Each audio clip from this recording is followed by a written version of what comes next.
Olá, alunos, sejam bem-vindos à nossa sexta aula sobre centro cirúrgico, certo? Então, vamos dar continuidade ao conteúdo que a gente vem conversando da disciplina de CME, e hoje a gente vai conhecer um pouquinho das rotinas que o centro cirúrgico traz para a gente. Eu comentei nas aulas anteriores sobre algumas coisas que se fazem especificamente no centro cirúrgico e hoje a gente vai conhecer um pouquinho dessa rotina, tá bom? Então vamos lá.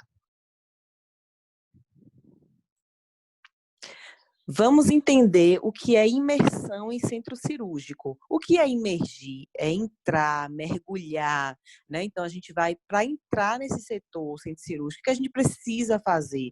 Além daqueles cuidados que a gente já conversou, né? De saber que tem que mudar a roupa, que tem que ser privativa. Mas vamos aí entender um pouquinho de outras rotinas que são feitas lá dentro e que merecem toda uma atenção específica para não contaminar o procedimento cirúrgico. Então, a gente tem aqui a degermação, a paramentação e o uso de EPIs. Vamos conhecer cada um deles e qual a importância deles na rotina do centro. Degermação. O que é degermar? Degermar, gente, é lavar as mãos e lavar com cuidado, com mais atenção, com mais rigorosidade. A gente conhece a técnica de lavagem das mãos, que é extremamente importante para o ambiente hospitalar como um todo, ou qualquer outro ambiente da área de saúde. Mas a degermação é aquela lavagem que se utiliza de uma escovinha própria, embebida em uma solução própria, e que vai tirar com mais cuidado esses micro-organismos que podem contaminar o procedimento. Então, degermar significa lavar com mais rigorosidade. É um procedimento que vai tirar ali a quantidade de micro-organismos que existe na pele do ser humano, neste caso, do cirurgião ou do instrumentador cirúrgico, tá? Para que o paciente não seja contaminado no momento da cirurgia. E aí eu trago para vocês uma informação importante. A gente deve compreender que a pele do ser humano tem um micro-organismo que reside em nós, que é chamado de flora residente, e tem aqueles micro-organismos que são transitórios, ou seja, que a gente contrai ao longo da nossa rotina, do dia a dia, e esses podem talvez trazer doenças ou não. Então, quando a gente vai degermar as mãos, a gente pensa na eliminação da possibilidade de contágio de doenças, tanto pela minha bactéria boa que está no meu organismo, porque cada um de nós, gente, temos nossas bactérias que são boas, que convivem com a gente. E aí essa bactéria nossa própria é mais difícil de ser retirada, porque o nome já diz, ela reside em nós. De alguma forma, ela está ali para contribuir com o nosso organismo. Já a flora transitória são bactérias ou vírus ou fungos, enfim, que transitam, que passam por nós, porque a gente tem contato com outras superfícies, com outras pessoas, a gente toca, a gente pega, e aí isso pode nos causar, né, uma flora transitória, e ela pode vir contaminada com algum tipo de patologia, né, com alguma doença. Então, isso não é bom. Apesar de tudo que eu falei, a flora transitória ela é de fácil descontaminação. Por quê? Porque ela não habita em nós, ela só transita por um período de tempo. Então, graças a Deus, a gente consegue tirar essa flora transitória. Seja através de lavagem de mãos, seja através de uma degermação, que é essa escovação das mãos, ou também ela pode entrar, pode causar uma doença, a gente trata a doença e pronto, certo? Principalmente aquelas doenças relacionadas à bactéria.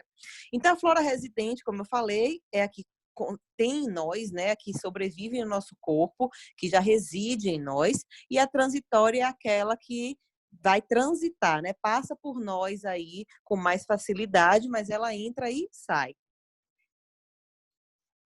Ah, sim, porque o antebraço, né? Então, a gente fala das mãos e do antebraço na desgermação. Por quê? Porque só as mãos seria insuficiente para eliminar a quantidade adequada de micro-organismos para que o paciente não se prejudique.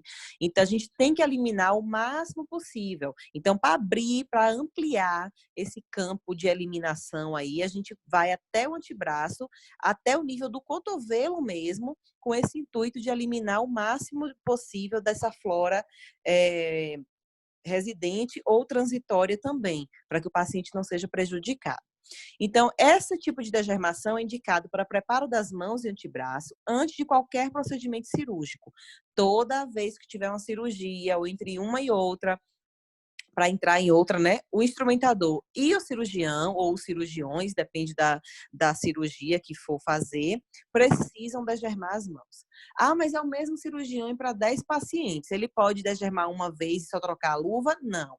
Independente se a luva está limpa ainda, aparentemente limpa, se não rasgou, se só vai tirar a luva e a mão está limpa, tem que degermar novamente. Então, essa é a regra e deve ser cumprida.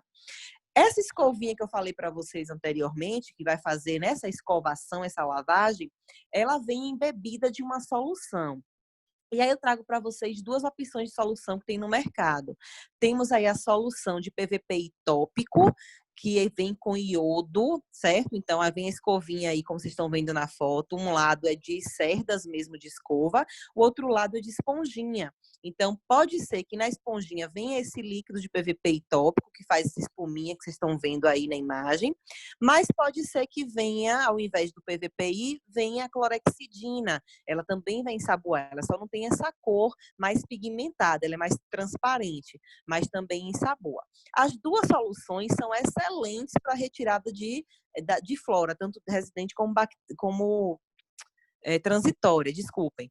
Mas o que é que difere, então, uma ou outra? Eu falei para vocês que a primeira vem com iodo. Tem pessoas que têm alergia a iodo, certo? Então, apesar de ser uma escova mais barata, relacionada a custo-benefício do ambiente hospitalar, a gente tem que pensar que tem pacientes que têm alergia a iodo, tem profissionais que têm alergia a iodo, então não seria adequada. A de clorexidina, então, vem para substituir no caso de processo alérgico, mas as duas têm uma efetividade muito boa. Então, só vai diferir mesmo de valor, que a clorexidina é um pouco mais cara, porém não tem esse risco de rejeição por processo alérgico. Quase nunca se existe alergia aí por clorexidina.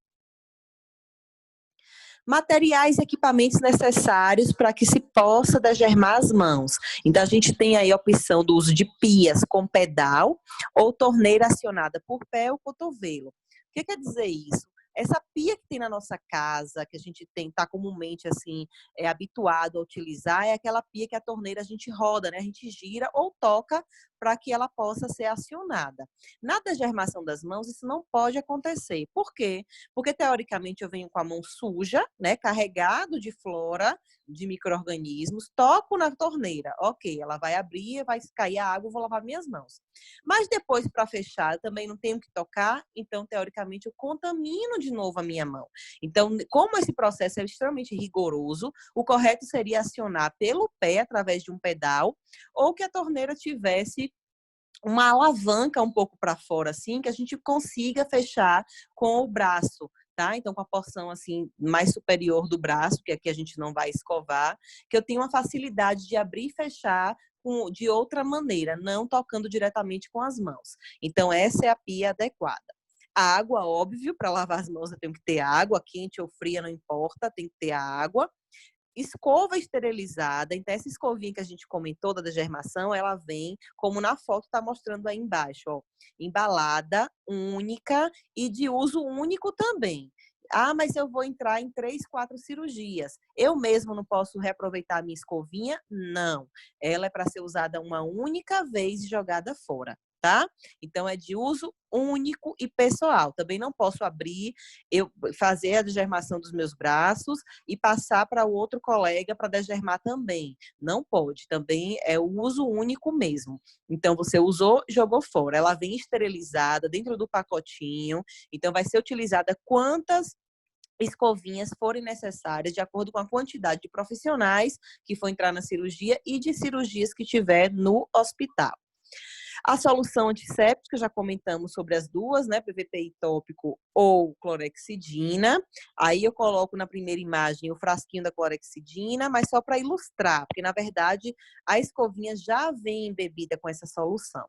E toalha ou compressa esterilizada. Então, ou a toalha estéril ou a compressa estéril. A gente vê mais comum sendo utilizado a compressa, porque já vai abrir mesmo para utilizar no paciente esse conjunto de compressas. Um pacotinho vem mais ou menos 6 compressas. Então, se retira uma para o cirurgião instrumentador ou cirurgião instrumentador, né? Porque, na verdade, de uso único também.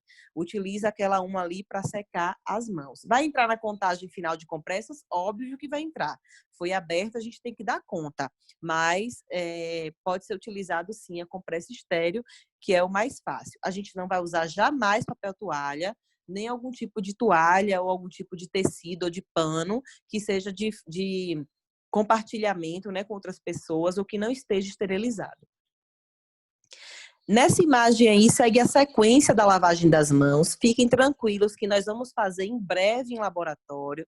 Logo tudo isso vai passar. Eu sei que parece uma eternidade, mas assim que a gente retornar, vamos fazer aulas práticas no laboratório. Eu vou fazer a demonstração para que vocês compreendam melhor como se faz essa lavagem. Então, de antemão, é só uma imagem ilustrativa, mas para que vocês compreendam passo a passo a importância dessa higienização, dessa degermação, que é uma higienização mais adequada. E vocês percebam aí, ó, que desde a primeira figura à última, o passo a passo das pontas dos dedos, entre os dedos, a parte dorsal da mão, a parte anterior da mão. Então, toda a região de mãos e antebraço, até os cotovelos na sequência, deve ser higienizada corretamente. Por fim, vai ser enxaguada e aí sim a gente pode secar com a compressa estéreo. Toda vez que eu terminar de lavar as mãos, eu jamais vou sacudir, como a gente tem o hábito de fazer em casa, né? A gente sacode a mão para tirar o excesso de água. Não. Ou então sacudiu a mão, botou para baixo. De jeito nenhum. As mãos têm que estar elevadas. Então, eu boto assim o cotovelo a nível do peito, mais ou menos, e deixo as minhas mãos voltadas para cima, porque eu não corro o risco de contaminar novamente e ter que degermar mais uma vez. Sobre a questão da paramentação cirúrgica e uso correto de EPIs. Ah, Tamires, você já falou lá no início que para entrar no centro tem um vestiário, nós vamos trocar roupa de rua por aquele pijaminha. Não é só isso, não? Não. Se você for trabalhar apenas como circulação, né, na sala, como circulante, ou você não tiver contato direto com o paciente dentro do ambiente cirúrgico, basta colocar o pijaminha e os EPIs, né, o gorro, a máscara. Mas caso você vai ter contato direto dentro da sala operatória, está tendo a cirurgia, você não pode só estar com aquela roupinha, tem que se paramentar ainda mais. Então, a gente vem aí, como na imagem vem mostrando, um capote cirúrgico, né, uma vestimenta adequada, com a manga comprida, os punhos, né, mais apertados, para não ficar correndo o tecido. Então, percebam o uso também da máscara adequada, do gorro, da luva. Então, essa é uma paramentação já mais adequada para o procedimento cirúrgico. É importante dizer que esse capote cirúrgico, essa capa, é estéril. Então, também só vai ser utilizada na hora que for para a cirurgia, depois vai ser retirada e vai ser devidamente descartada para a lavanderia, fazer todo o processo, depois esterilizar novamente para ser reutilizada. A indicação da paramentação é para todas as pessoas envolvidas no trabalho de centro cirúrgico, principalmente dentro das salas de operação, que devem usar essas roupas apropriadas, foi o que a Pro acabou de falar. A importância da paramentação é proteger a área a ser operada da flora liberada pela equipe cirúrgica e a equipe da exposição de secreção do paciente. Então, a importância de se utilizar EPIs e se paramentar é proteger tanto o paciente como os profissionais de saúde. Então, tanto eu me protejo da flora do paciente, como ele se protege da minha flora. É importante. A troca de roupa pelo pijama cirúrgico, gorro e propés, deve ser feita no vestiário, a gente já viu isso, então chega o profissional para vestir o pijaminha, que corresponde à zona de proteção do centro, sendo seguida da colocação de avental e das luvas estéreis, após a escovação das mãos e entrada na sala cirúrgica propriamente dita. O que isso quer dizer? Então, existe uma sequência da paramentação. Eu entro no centro, eu troco minha roupa pelo pijaminha, coloco meu propé, meu gorro, minha máscara. Antes de entrar na sala de cirurgia, o cirurgião vai degermar as mãos dele com essa escovinha, vai entrar com as mãos voltadas para cima na sala cirúrgica, vai vestir o capote cirúrgico, que é a capa estéreo, e depois, por fim, vai colocar as luvas cirúrgicas, que são estéreis também. Não se preocupe que a gente vai fazer isso tudo aí dentro do laboratório, vocês vão conseguir assimilar melhor. Mas só para que vocês entendam a rotina aí de como acontece o passo a passo. Percebam as duas imagens. A gente tem aí, de um lado, o pijama cirúrgico, verdinho, e temos do outro lado aí a capa estéreo. Olha a diferença dos dois. Então, a capa vem por cima desse pijama quando necessário. Compreendam aí também as cores. E aí a gente consegue perceber que o verde e o azul é quase que unânime em todos os centros cirúrgicos do mundo. Por que isso, Tamires? Porque já foi cientificamente provado que a cor verde e a cor azul, em contato com o vermelho do sangue, não cansa a visão do cirurgião.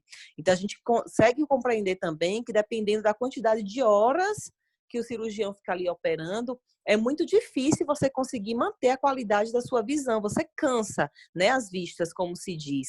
Então, para que diminua esse cansaço e diminua os erros também de execução operatória, é utilizado a cor verde e a cor azul.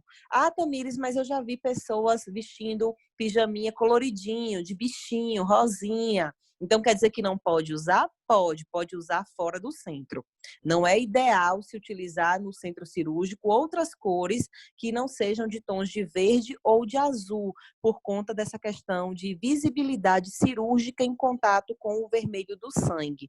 Então, quem quiser trabalhar com pijaminha colorida em pediatria, em maternidade, é uma ótima opção. Mas para dentro do centro, o ideal seria essas duas cores no tecido liso. Aí a gente vê os EPIs também, que devem ser totalmente utilizados quando se faz uma cirurgia. Então, a máscara cirúrgica, o gorro, o propé, o óculos cirúrgico para proteger a visão de possíveis esguichamentos, né, de sangue ou de secreção, e pode acontecer a qualquer hora, então ninguém tá livre de uma possível secreção ali espinar no seu rosto. Então, o olho tem que estar protegido, porque é mucosa e penetra com facilidade essa secreção. E a luva cirúrgica, que tem toda uma técnica, gente, para conseguir utilizar essa luva cirúrgica, porque ela deve ser calçada de uma forma que não contamine. A gente vai aprender também no laboratório, não se preocupem. A habilidade vem com o tempo, mas vocês devem compreender que a gente não deve contaminar na hora de calçar a luva. Ela vem estéril, a embalagem vem só com as duas luvas que vão ser utilizadas naquele momento, então só um par, e tem diversos tamanhos. Então, dependendo do tamanho da sua mão, você vai encontrar, ajustar o tamanho ao tamanho dela. Não pode ficar nem muito folgada, não pode ficar nem muito apertada. Deve ficar justa, da maneira que seja confortável para manipular os instrumentos cirúrgicos. Aí, uma outra imagem ilustrativa para que vocês compreendam passo a passo da colocação da luva cirúrgica. Ela vem embalada individualmente, como eu falei, toda a rigorosidade em abrir a embalagem, em não tocar na parte externa da luva. Então, ela vem dobradinha, vem a mão direita e esquerda. Então, vamos calçar a luva com todo cuidado. Ela também se difere da luva de procedimento, que o punho dela é um pouco mais comprido. Por quê? Para colocar justamente por cima do punho da capa estéreo. Percebam a capa estéreo aí na imagem, dá para ver bem a luva sendo colocada por cima do punho, o que garante também uma segurança maior para o profissional de saúde.